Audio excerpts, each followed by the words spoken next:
Menezes veio e trouxe essa questão das colônias espirituais num outro livro. Mas, em momento algum, aquela obra ela foi contrária, né, das obras de Kardec. Ela veio complementar, trazer informações a mais. Só que só é possível saber isso se você sabe o básico, né? Exatamente. Então, por isso que é necessário a importância de Kardec, da pessoa de Kardec, e de por que foi ele que codificou a doutrina espírita, é justamente disso, né? Porque ele, como um pedagogo, ele sistematizou a doutrina espírita de uma forma que ficasse entendível para todo mundo, numa ordem, né? Por exemplo, o Cosme Massa, ele ficou aí anos estudando a ordem dos espíritos. Por que está escrito daquele jeito, né? Por que a primeira pergunta é sobre Deus e não já sai falando de reencarnação, né? Porque tem uma sequência lógica de desenvolver do raciocínio. E é justamente para respeitar essa sequência lógica do raciocínio espírita que é preciso ler primeiro as obras de Kardec para depois avançar na leitura de outras obras, né? Exatamente. É que, na verdade, assim, Gabi, retomando tudo que a gente falou, a gente, conhecendo um pouco da vida de Kardec, sabendo que o menino lá, igual o Alexandre falou, com 14 anos, ele já tinha estudado todas as áreas da época, ele era poliglota, ele estava desenvolvendo um estudo, né, ali baseado em Pestalozzi, com a ajuda do Pestalozzi, com a morosidade do Pestalozzi, de vir do simples e fazer o cara que não sabia nada entender aritmética, entender álgebra. Kardec, com todo esse histórico que ele tem, ele nos traz confiança, que a gente sabe que algumas pessoas inspiram confiança e outras não, né? Então, quando você pega uma pessoa que ela tem, que todos nós, né, somos imperfeitos, estamos aí, mas quando a gente pega uma pessoa, você fala, nossa, aquela pessoa não tem atitudes muito legais, ela tem atitudes inconstantes, sei lá, ela não te inspira confiança, não é isso? Então, assim, o Kardec, o estudo do Kardec, que é o que a gente está fazendo aqui hoje, é para mostrar que, além dele inspirar confiança, ele é um cara, igual o Mário falou, que nasceu num berço, lógico, preparado pela espiritualidade, nasceu num formato de vida pronto para poder alcançar todo esse conhecimento. E aí, pelo exemplo, né? Exatamente. E o que a gente conversou até no nosso estudo anterior. Por que na França? Né? Por que não? Nossa, na França hoje não tem tanto peso. Por que na França? Porque na época, a gente viu lá numa das nossas primeiras aulas, a França estava, a Revolução Francesa, todas as ideias borbulhando, acontecendo, e foi o lugar onde as coisas que nasceram ficaram registradas na história. O iluminismo, né? Não é à toa que é chamado iluminismo. Exatamente. Quer dizer, será que se tivesse acontecido no Brasil, tinha ido para essa história? Não, então, assim, ele nasceu no berço certo, na hora certa, e lógico que o Kardec foi colocado ali pela espiritualidade para nascer ali por causa disso, né? Porque era o lugar onde ele ia ter acesso, porque se a gente for ver nossa aula passada, falou que as médiums de Hydesville estavam nos Estados Unidos, né? Então, assim, ele podia ter nascido na América. Só que. Mas é também essa missão da França, né, para ser a mãe desse estudo da doutrina espírita, ele nem nasce ali com o Kardec, né? Ele nasce bem antes, lá na época da Guerra dos 100 Anos, com a Joana d'Arc devolvendo a França pelo rei Carlos VII, né? Onde a Inglaterra ia colonizar ali a França naquela época, e a Joana d'Arc veio com essa missão espiritual de libertar a França dos ingleses, né? Para que fosse possível posteriormente o momento da Revolução e do Iluminismo, né? Exatamente. Quer dizer, toda essa preparação da filosofia local para as pessoas estarem com a mente aberta, né, foi importante, porque senão não teria ficado registrado como uma doutrina de peso como ela é até hoje, né? Então, na verdade, a Kardecpédia, que a gente mencionou aqui, é o estudo do Cosme Massi, traz toda a base. Se alguém quiser saber de alguma coisa, clica lá e digita. Sobre a vida dele, retomando aqui, né? A desencarnação foi em 1869, 31 de março, no caso, hoje aniversário, se é que se pode dizer isso, de desencarne, né? E ele morreu, gente, trabalhando. Ele morreu carregando as obras dele, né? Para mudar de lugar, que a casa que ele morava, eu fui lá, tirei uma fotinha dela, que a casa que ele morava não dava mais conta, ele tinha que ir em vários lugares, era muito longe, estava fora do eixo dele, e ele morreu carregando essas obras aí, no desgaste dessa mudança aí. Mas teve um aneurisma. Ô, Sandra. Oi? É isso. Era bom a gente pedir para o pessoal se manifestar, né? Porque até agora a maioria está tudo quietinho aí, a gente acaba não sabe se está atingindo o objetivo, né?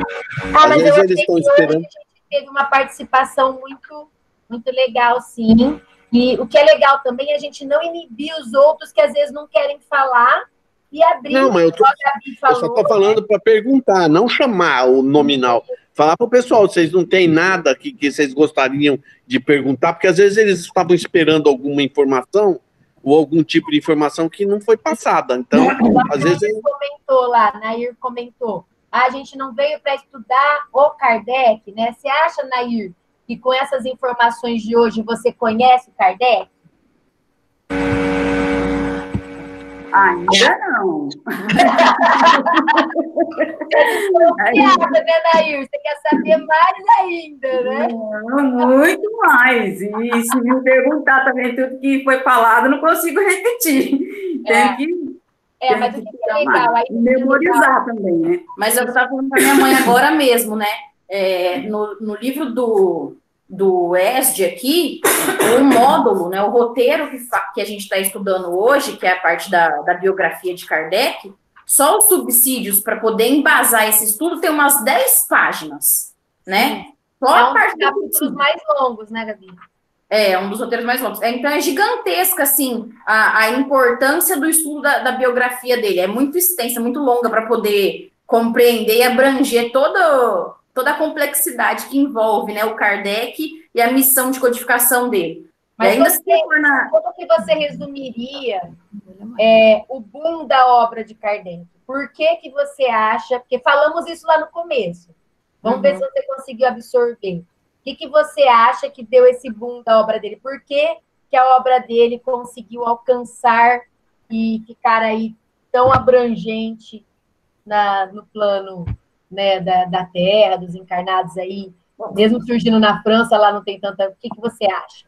Minha mãe vai responder, então. Assim, a credibilidade do estudo dele, se fala, do que foi publicado, é que foi embasado não só no que ele pesquisou, porque a pesquisa dele foi juntamente com outros homens que não só estudavam o espiritismo, mas também estudavam a ciência, né, a filosofia, tudo que engloba, né, os estudos dele. Então, tinham vários como diz, vários estudantes, né, no caso acadêmicos, né? Vários acadêmicos, né?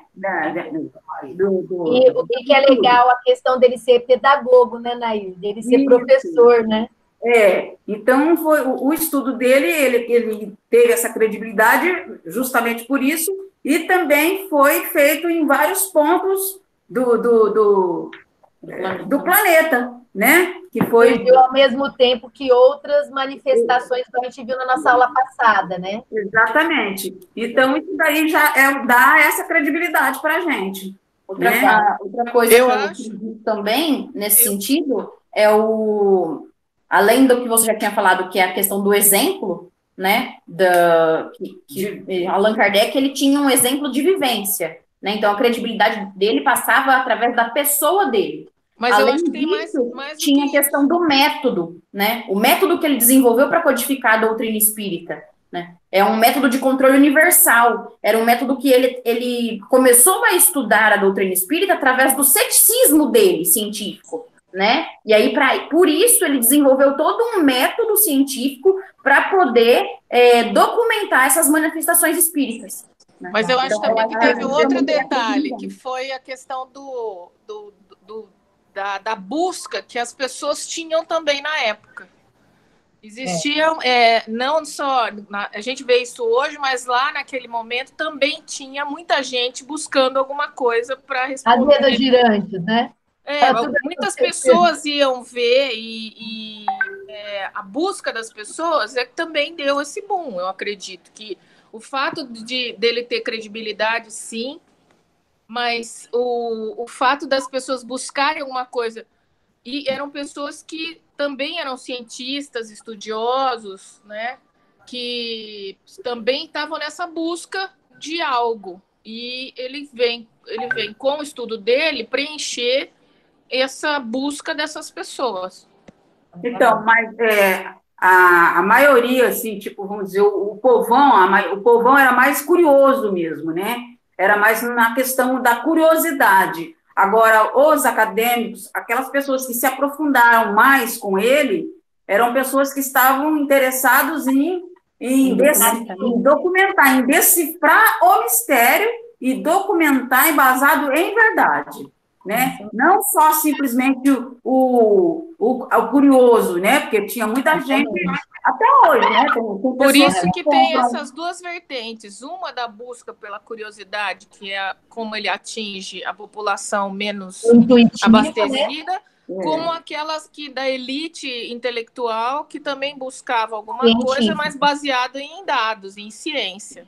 Exatamente. Até ele se preocupou em fazer obras completamente diferentes. O Evangelho segundo o Espiritismo, o Livro dos Espíritos, Livro dos Médiuns, quer dizer, atingir todos os públicos, né? São obras que cada uma delas tem um enfoque diferente, né? Mas são a gente já de convir que tem um enfoque religioso, científico, e outras têm um enfoque mais filosófico. Mas há de convir que o povão não tinha, e ainda acho que não tem. Né? Não é povão no sentido de menosprezar, mas o vocabulário das obras dele é um vocabulário rebuscado. Se a pessoa não tiver vontade de aprender, inclusive com o dicionário do lado, ela não lê o livro, ela para no início. Por isso que eu sempre indico para começar, né? O que a Bartira falou foi muito verdade. Assim, eu sempre indico para começar o Evangelho, porque o Evangelho é a obra que mais alcança tanto os corações amorosos quanto a própria escrita, né? Sim, mas aí a compreensão dos fenômenos, elas ainda não atinge nesse nível.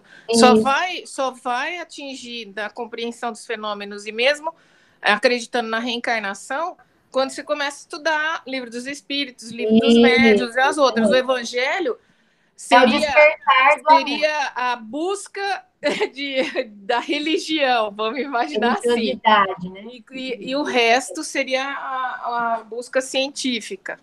Na verdade, a esclareção que o Evangelho segundo o Espiritismo é um estudo do aspecto moral de passagens bíblicas.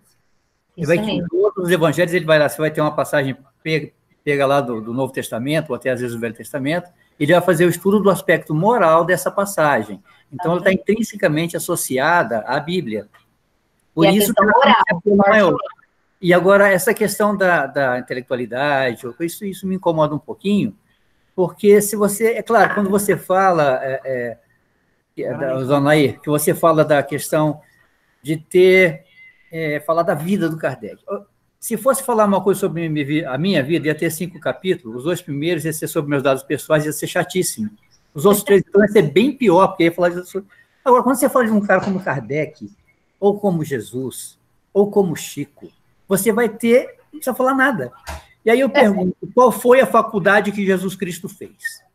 Qual foi a faculdade que Chico Xavier fez? Qual foi a faculdade... Então, às vezes, não há essa necessidade, não.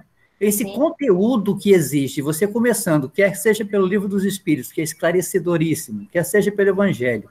E, aliás, se você imaginar o Pentateuco do Velho Testamento, o primeiro livro é a Gênese, no nosso é o último, né, que é a Gênese. Então, mas não existe muito isso também do nosso, do deles, esse complemento, e tem toda uma razão de ser cada um deles. Então, você pode, sim, ler esse conteúdo e absorvê-lo com a alma. Não há necessidade desse intelectualismo, não, porque se você pensar, os grandes espíritas não tinham lá essa carga de estudo tão boa assim, não, né?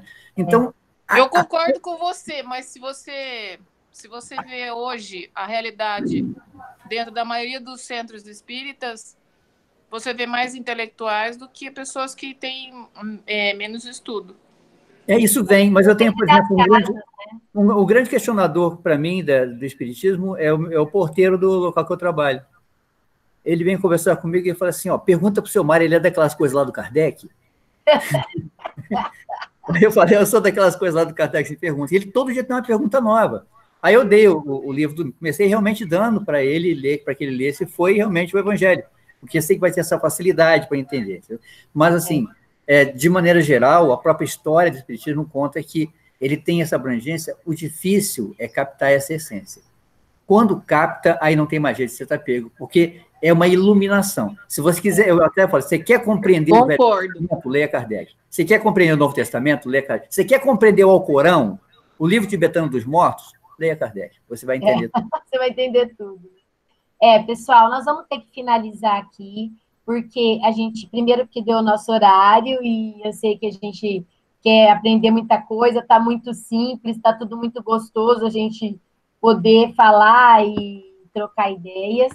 Mas agora, nesse momento, eu vou fazer uma prece, uma vibração, para a gente falar um pouquinho do Evangelho também, que eu pedi para a Bartira fazer aí uns... Nós vamos ficar mais uns 15 minutinhos, tudo bem para vocês? A gente vai continuar aqui, por quê? Porque agora, 9 horas, na nossa casa, no IELAR, começariam os trabalhos mediúnicos, né? E a gente, nós estamos aqui nas nossas casas, precisando de ajuda, precisando de saúde mental, precisando... Hoje eu vi um videozinho de uma menininha falando assim, mãe, você não está entendendo, eu preciso sair daqui, ver minhas amigas. Então, você imagina, nós estamos no mesmo grau. Agora, vamos imaginar a espiritualidade que está esperando toda terça-feira, nesse horário, ser atendida ali na nossa casa, no nosso lar. E essa espiritualidade está necessitando do nosso auxílio. Então, quem leva grande parte dessa espiritualidade para ser atendida na casa somos nós frequentadores. Quando vamos lá na Casa Espírita, no estudo do ESD, deixamos lá os nossos irmãozinhos desencarnados que nos acompanharam o dia inteiro, a semana inteira, né? E deixamos ele lá na casa para ser tratado, naquele hospital. E agora a gente não está indo lá. Os nossos irmãozinhos estão onde? Com a gente. Onde nós estamos, os nossos irmãos estão com a gente. E já que eles não podem ser atendidos lá, na casa, né? Nós precisamos atendê-los na nossa casa. Como? Nós vamos fazer reunião mediúnica na nossa casa? Não. Nós precisamos elevar o nosso padrão vibratório, nosso padrão de sentimento, de pensamentos, parar em alguns momentos de ver tanta informação ruim, de tanta coisa que está acontecendo, e elevar o nosso pensamento. Então, eu vou pedir agora para a gente entrar numa vibração juntos, como se fosse uma prece, né? Isso mesmo, de quem quiser colocar um copo de água para fluidificar. A gente vai começar agora a fazer uma vibração pelos nossos lares, pela espiritualidade amiga que nos acompanha, por todos os irmãos desencarnados que precisam do nosso auxílio e que procuram as mesas, os trabalhos mediúnicos para serem socorridos. Que nós possamos, Senhor Jesus, nesse momento, atendê-los em vibrações do bem, entendendo que nesse momento que estamos passando, nesse momento tão difícil de mudanças, de transição no nosso dia a dia, no nosso cotidiano, que quanto mais nós mantivermos os nossos pensamentos, os nossos sentimentos na vibração do bem, na vibração do amor, na vibração da resolução, na vibração da espiritualidade maior, quanto mais nós tivermos leituras edificantes, Senhor Jesus, ilumina-nos. Todo momento que nós nos perdermos, todo momento que nós deixarmos nos atrair por essas informações que tanto deixam desequilibrados, que a gente possa procurar que nosso espírito, que o nosso anjo da guarda nos ilumine a encontrar uma leitura edificante, algo que nos tranquilize, algo que nos coloque de novo no eixo e que a gente possa cada vez mais ajudar esses nossos irmãos que nos acompanham e que estão buscando também alento em nós mesmos. O Evangelho, ele traz grande estudo e é por isso que agora nós, em seu nome, Senhor Jesus, em nome de todos os nossos irmãos que necessitam, estaremos falando uns 10 minutinhos, 15 minutinhos a respeito do teu nome e da tua obra. Que assim seja.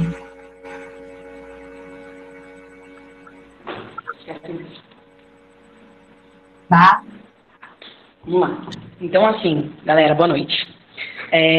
Na verdade, eu só vou... Perguntei para a Sandrinha qual capítulo, né? Para a gente fazer esse evangelho, o evangelho no lar, enfim. Ela falou primeiro. Vamos tentar seguir uma sequência aí. Então, o capítulo 1, o título principal aqui grandão é Eu não vim destruir a lei. Esse capítulo, os temas que ele traz, primeiro tema, as 3 revelações, que são Moisés, Cristo e o Espiritismo. Segundo, ele fala aliança da ciência e da religião. E terceiro, tem as instruções dos Espíritos, a Era Nova. Então, o que eu vou fazer? Eu vou ler um parágrafo, aí eu vou perguntar para vocês, algum comentário ou dúvida? E a gente vê, até completar uns 10, 15 minutos, até onde a gente lê aqui, tá bom? Exatamente. Para a gente fazer o nosso estudo. A parte legal do Evangelho é que a gente pode abrir em qualquer lugar, e aquele lugar traz ensinamentos únicos e super pertinentes, ou seguir a ordem do Evangelho, né? Então, a Bartira escolheu que a gente fizesse essa leitura aí. Vamos lá, Bá. Beleza, então. 1. Não penseis que vim destruir a lei ou os profetas.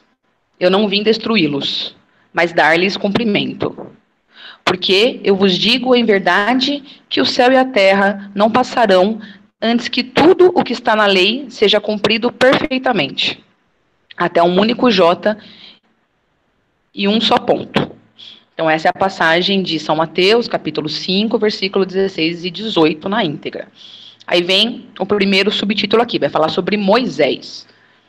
Aí ele fala o seguinte: há 2 partes distintas na lei mosaica.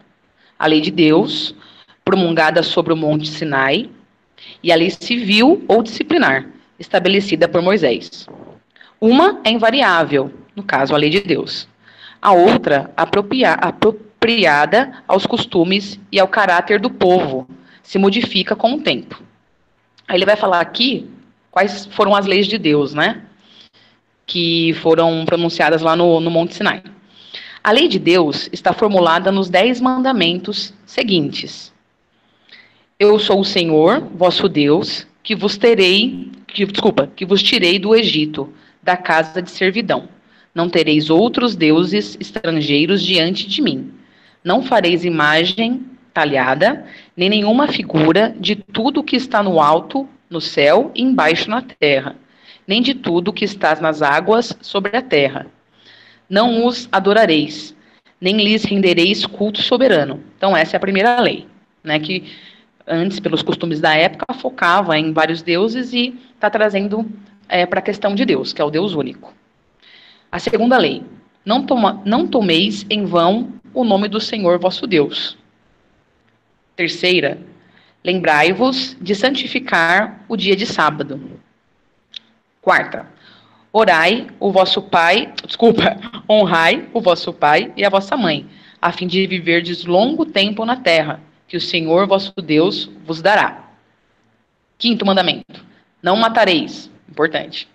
Sexto: não cometereis adultério. Sétimo: não furtareis. Oitavo: não prestareis falso testemunho contra o vosso próximo. Nono: não desejareis a mulher do vosso próximo. Décimo: não desejareis a casa do vosso próximo, nem seu servidor. Aí ele vai detalhando aqui, vai ficar bem claro. Nem sua serva, nem seu boi, nem seu asno, nem nenhuma de todas as coisas que lhe pertencem. Vou ler só esse último parágrafo para a gente comentar essa parte aqui que fala das leis mosaicas, tá? Esta lei é a de todos os tempos e de todos os países, e tem, por isso mesmo, um caráter divino. Todas as outras são leis estabelecidas por Moisés, obrigado a manter, pelo temor, um povo naturalmente turbulento e indisciplinado, no qual tinha que combater os abusos enraizados e os preconceitos hauridos na servidão do Egito. Para dar autoridade às suas leis, ele deveu atribuir-lhes origem divina, assim como fizeram todos os legisladores de povos primitivos. A autoridade do homem deveria se apoiar sobre a autoridade de Deus. Mas só a ideia de um Deus terrível poderia impressionar homens ignorantes, nos quais o senso moral e o sentimento de uma delicada justiça eram ainda pouco desenvolvidos. É bem evidente que aquele que tinha colocado em seus mandamentos "tu não matarás", "tu não farás mal ao teu próximo", não poderia se contradizer fazendo delas um dever de extermínio. As leis mosaicas, propriamente ditas, tinham, pois, um caráter essencialmente transitório. Então, iriam mudar, né, as leis mosaicas, e não as leis de Deus. Alguém gostaria de contribuir com algum comentário ou dúvida?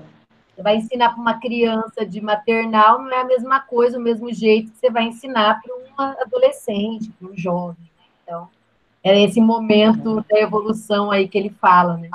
Mas, Sandrinha, eu acho que nós estamos nesse mesmo momento, porque a gente está tendo que vir alguma coisa que nos faça repensar a situação da gente, até pelo temor. Nós estamos todo mundo temendo morrer, olha só. Batira, você foi muito feliz aí na escolha do tema, porque tem tudo a ver com o que nós vemos do Kardec. Quando Cristo vem e fala não vim destruir a lei, porque toda a referência era a lei mosaica. E ela tem realmente uma compreensão. Até mesmo na análise das 10 do Decálogo, por exemplo, eu não tenho boi nem asno para ter que invejar de alguém. Então, há que fazer uma adaptação, uma releitura disso, uma compreensão e adaptação. Então, quando Jesus fala, a gente está falando da lei mosaica. Eu vos trago uma nova lei. Mas qual seria essa nova lei? Amar ao próximo como a si mesmo? E amar a Deus sobre todas as coisas? Essas duas leis estão em Deuteronômio. Estão no Velho Testamento também. Então, ele faz essa ponte, e é por isso que ele usa muitas palavras, é por isso que eu sou fanzaço de Jesus, eu sou apaixonadíssimo por ele, porque ele é de uma inteligência tão absurda, um magnetismo tão fantástico, ele conseguia fazer essa ponte com uma maestria que deixava aqueles doutores da lei sem saber o que dizer. Para vocês terem uma ideia, para ser doutor da lei, tinha que conhecer os 47 livros de cor. Sabia de cor e tinha que cantar na frente de outros juízes para poder ser um doutor. E ele pegava esses caras que sabiam tudo isso de cor e detonava os caras. Com uma facilidade, com amor, com uma paciência absurda. E aí vem uma nova transição. Qual que é agora? Kardec. Quando Kardec traz, porque, na verdade, nunca se deixou de ter contato com espíritos. Sempre teve. Não foi a partir de Kardec, agora a gente tem contato com espíritos e tal. Não. Isso acontecia. Moisés falava constantemente com espíritos. Tem vários exemplos no Velho Testamento. Então, o que Kardec vem estabelecer essa lei. Eu acho que Kardec podia falar assim, eu não venho destruir a comunicação espírita. Organizá-la, colocá-la na ordem, estabelecer o que tem que ser feito de uma maneira científica e filosófica. Então, esse paralelo que a gente pode fazer entre a frase de Jesus, eu não vim destruir a lei, cabe também na colocação de Kardec em relação ao contato nosso com o mundo invisível. Show. Alguém mais quer fazer algum comentário sobre essa parte aqui? Dou-lhe uma. Obrigada aí pela contribuição daqueles que falaram e daqueles que ouviram também, né? Ouvindo e refletindo sobre. O meu comentário sobre essa parte aqui é que fica bem claro que as leis mosaicas, elas se dividem, né, em leis de Deus e as leis que vieram para disciplinar. E as leis que vieram para disciplinar, sim, elas são transitórias. Ainda existem pessoas, né, que se apegam, de certa forma, a algumas leis lá ditas por Moisés e que valia para os costumes daquela época. Então, Só reforçando que as leis que ele não veio destruir são as leis de Deus, e que também aqui, quando ele disse, né, os 10 mandamentos, assim como disse o Mário, eu não tenho boi e tal, mas ele também utilizou de simbolismos aqui para passar a mensagem, não ter inveja das pessoas, né? Nesse caso, na 10ª lei, que é não para desejar nem a casa, nem o servo, nem a meia, nem nada do próximo, tá? Então, vou continuar aqui, agora vai falar de Cristo. Nós falamos sobre Moisés, agora vai falar de Cristo. Jesus não veio destruir a lei. Peraí que caiu meu celular. Olha que legal. Falei o nome Jesus, a força já... Tô falando que a palavra tem poder, eu não, né? Jesus que falou. Jesus não veio destruir a lei, quer dizer, a lei de Deus. Ele veio cumpri-la, quer dizer, desenvolvê-la, dar-lhe seu verdadeiro sentido e apropriá-la ao grau de adiantamento dos homens. Por isso, se encontra nessa lei o princípio dos deveres para com Deus e para com o próximo, que constituem a base de sua doutrina, deveres para com Deus e para com o próximo. Quanto às leis de Moisés, propriamente ditas, ao contrário, ele as modificou profundamente, seja no fundo, seja na forma. Combateu constantemente o abuso das práticas exteriores e as falsas interpretações, e não poderia fazê-las sofrer uma reforma mais radical do que as reduzindo a essas palavras: amar a Deus acima de todas as coisas e ao próximo como a si mesmo, e dizendo, está aí toda a lei e os profetas. Eu acho que a gente já pode comentar alguma coisa, foi um parágrafo longo, né? Tem a ver com o último comentário que eu fiz, e me vem a ideia, eu iniciando, fazendo o primeiro comentário sobre esse parágrafo, me vem a ideia, a minha mãe sempre falou assim, tudo aquilo que é burro não muda de ideia, né?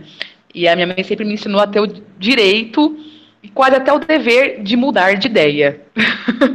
Então, aqui mostra que as coisas são mutáveis. Aquelas leis trazidas por Moisés, elas eram necessárias, foram muito úteis, mas necessitavam de modificação, de anulação, com base já no grau em que a sociedade se encontrava. E Deus trouxe essa atualização. Quem quer fazer um comentário? Uma ressignificação, né? Na verdade, Jesus veio ressignificar. Tanto que muitas vezes ele falava das mesmas passagens, só que com outro olhar, né? Ele falava das mesmas coisas e falava, eu não vim destruir a lei, eu não vim falar que estava tudo errado. Eu vim dizer que era importante, mas que o principal é o amor, que o principal, que Deus é amor, que Deus não é Deus do castigo, que Deus não é o Deus que vai fazer você ficar colocando teu filho lá para fazer um sacrifício e matar ele. É mais ou menos isso. Sam, não, mas aqui ele é bem claro, com relação às leis disciplinares trazidas por Moisés, que eu nem sei quais são, talvez o Mário, como ele é um estudioso aí dessa parte, ele pode trazer algumas. Ele diz aqui que Jesus veio, na verdade, modificar profundamente, seja no fundo e na forma. Realmente, aquelas leis talvez mais severas, que foram importantes e serviram, elas não valiam mais. Acho que um exemplo é aquela olho por olho, dente por dente, ele substitui por você dar a outra face. Sim. Inclusive, nós somos proibidos. Moisés recebeu a primeira psicografia, né, Mário? Fala aí pra gente. Moisés recebeu lá a tábua lá dos ditos 10, né? Só que o que aconteceu? Ele pegou aquilo e interpretou do jeito dele, né? E aí foi colocando as leis do jeito dele. O que eu digo de se ressignificar é que Jesus pegou isso daí e falou, peraí, vamos pegar tudo de novo aquilo ali. As leis de Deus, você diz, né? Ele ressignificou as leis de Deus. Exatamente. Porque elas são as leis imutáveis. Porque não há como você acrescentar ou tirar as leis divinas. Lei de amor, de caridade, de sabedoria, essas leis são imutáveis, né? E atemporais, você vai falar a qualquer tempo. Mas, por exemplo, se a gente vivesse ainda sobre a égide das leis mosaicas, nós estamos todos condenados. Porque é uma passagem de Deuteronômio que proíbe categoricamente a comunicação com os espíritos. Não pode se comunicar com o espírito nenhum, é proibido, sob pena de morte. E então, mas era uma lei mosaica, não era uma lei divina. Isso, porque Moisés precisava aplicar aquele povo, porque eles se comunicavam sim. Havia médios naquela época, e agora você imagina, na região que eles estavam, o tipo de espírito que tinha ali, influenciando aqueles médios. Então Moisés sabia, se esse pessoal começar a se comunicar com o espírito, vai dar problema. Então já vou proibir agora, falar que Deus proíbe, porque depois a gente vai comunicar. Então, essa passagem que Jesus fala da nova lei, trago-vos uma nova lei, ele foi instigado por detratores, por pessoas que queriam pegá-lo, porque, na verdade, naquela época, Jesus estava incomodando muito, né? Roma estava incomodando Roma. Roma estava chateada com Jesus ali, e isso era mal para os negócios naquela região. Então, o pessoal queria pegar ele e poder levar ele à morte. Aí perguntou, qual é a maior das leis? Porque se ele falasse qualquer outra que não fosse da lei mosaica, ele ia ser pego, né? Então, mas ele era bárbaro, né? Era fantástico. Então, vocês não sabem qual é a maior das leis, pô? Você que é doutor dele não sabe? É amar a Deus sobre todas as coisas. Mas eu vou te deixar uma outra junto com essa, que é de outro livro. Olha só o que ele fez. Eu vou de um livro, essa passagem, amar a Deus sobre todas as coisas, está num livro do Velho Testamento. Ele não inventou isso na hora. Aí ele falou assim, mas tem uma outra, vou juntar com essa aqui, ó, e amar ao próximo como a ti mesmo. Porque você não consegue amar a Deus sem amar ao próximo. Pronto, aí ele unificou tudo, né? Ele destruiu os caras. Trouxe uma nova lei. Beleza, alguém gostaria de contribuir? Ele usou a lei deles, né? Mas, ô Mário, a gente ainda também não está preparado para essa, né? Mas de jeito nenhum. Eu falei Pelo isso amor de Deus, a gente discute ainda aborto, pena de morte. Eu me sinto. É uma hipocrisia do caramba. Eu me sinto como um daqueles hebreus daquela época. Tem uma canção que a gente canta no coral que chama Os Pés do Monte. Eu me vejo mesmo andando com roupas rasgadas no pé do olho, olhando para Jesus, mas tu me explica, que eu não entendi direito o que você falou até hoje, entendeu? Não adianta. Se vocês tiveram um tempinho, tem uma palestra que eu fiz a respeito disso, que chama Considerações sobre as Escrituras, em que eu faço uma avaliação das leis mosaicas e das leis divinas e dou uma essência sobre isso. Nasceu de uma pergunta desse meu amigo lá do trabalho que me perguntou. Ele falou, seu Mário, é verdade que lá vocês falam com os mortos? Eu falei, não, a gente não faz isso, não. O dia que você vê um espírito na beira de um caixão conversando com o defunto, e aí, como é que vai? Tá bem? Tá gelado aí? Quer mais flor? Como é que... Não, a gente não conversa com o morto. A gente se comunica. Conversa comigo. Passa o link, Mário. Tá no site do Ielar. Tá bom. Tá no site do Ielar. Tá. Vamos seguir? Alguém quer comentar alguma coisa? Alguém que tá quietinho aí? Dou-lhe uma. Vou sempre fazer essa piada, tá? Ó. Por estas palavras, o céu e a terra não passarão antes que tudo seja cumprido até um único J.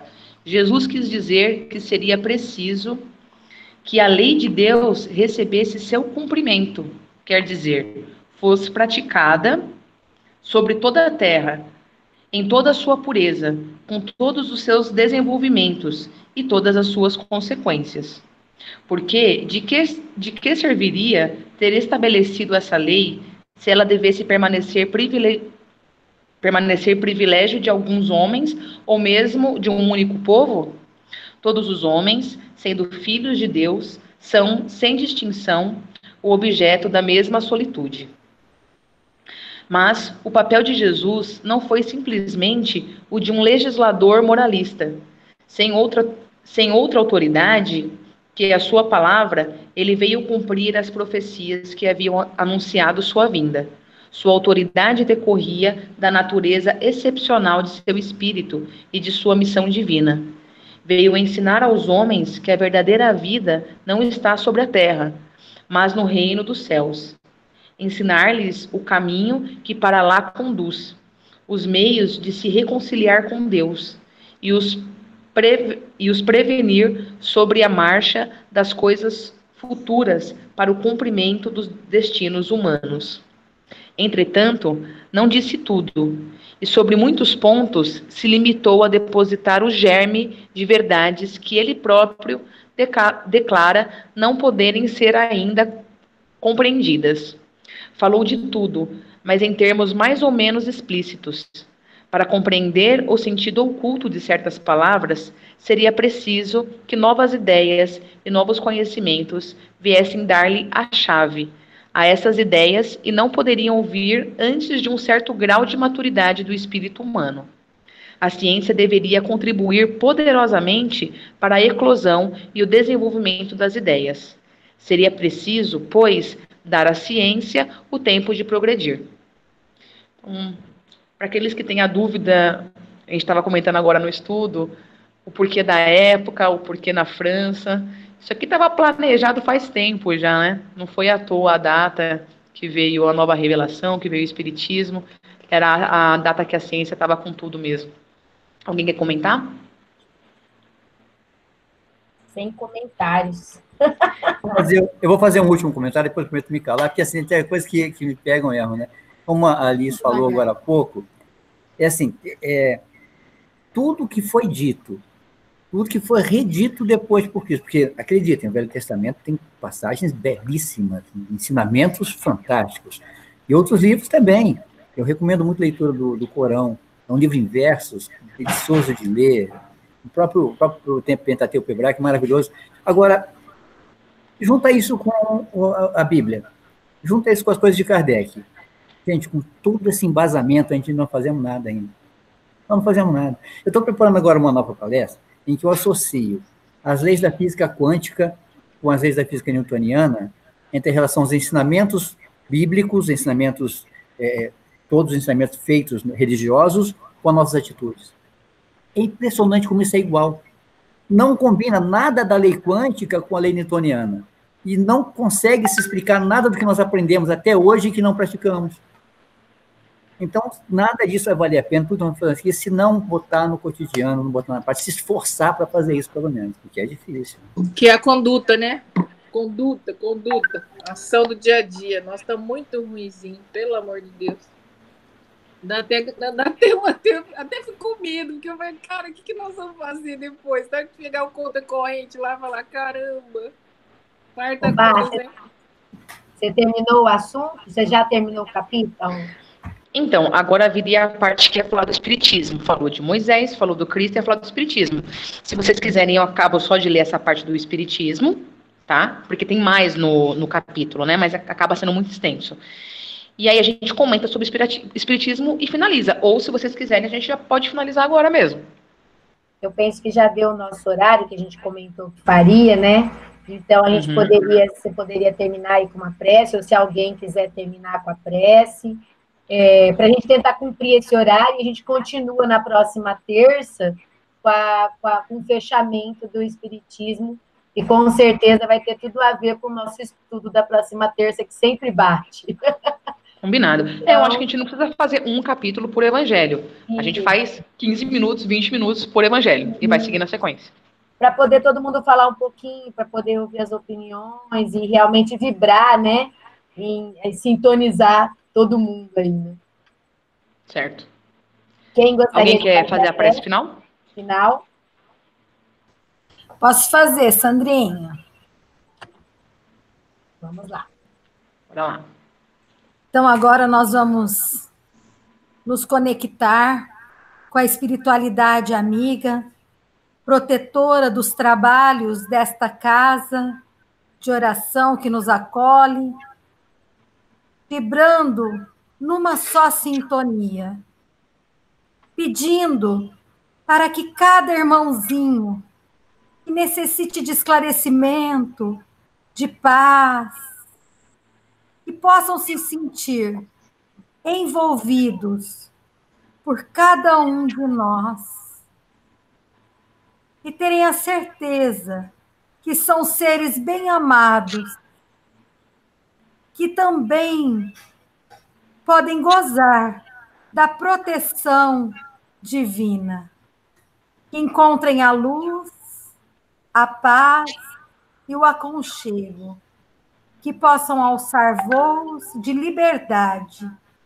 e que estejam sempre certos que aqui, em nossas mentes, eles serão sempre bem-vindos e amados. Obrigado, mestre querido, pela noite de hoje, pela sintonia. E queremos, nesse instante, ampliar as nossas vibrações para cada ser que habita este planeta. Luz, paz e amor sempre. Que assim seja. Assim seja. Ô, Sandra, sabe o que eu acho? Eu acho que quando voltar a fazer as reuniões presenciais, tinha que ter alguém lá com um celular para poder para transmitir, porque como eu não posso ir... Você quer gravar para assistir depois, né, Gravar Donada? não, eu participo virtualmente, porque eu só não vou porque eu entro 10 para as 9 e não tem tempo de chegar lá, então não adianta eu ir para sair meia hora depois, entendeu? Isso mesmo. Gente, só lembrando, a gente vai se despedir, é claro, mas quinta-feira vai ter palestra ao vivo no canal do Elar, com o André. André o quê? André Sobreiro. André Sobreiro, canal do Elar do YouTube. E no domingo, às 9h30 da manhã, a minha. Mas vocês mandam o link, então, gente, fazendo favor, no grupo. O que mais tem é link. Fica tranquila que link a gente cria assim, ó, a torta direito. Então tá bom. Boa noite pra vocês, gente. Beijo. Obrigada. Beijo no coração de todos. Boa noite, beijo. Boa noite. Super animados aí, nosso estudo tá acontecendo. Vamos embora. Boa noite, Boa beijo. noite. Boa noite. Beijo. Beijo. Com Deus. Obrigada.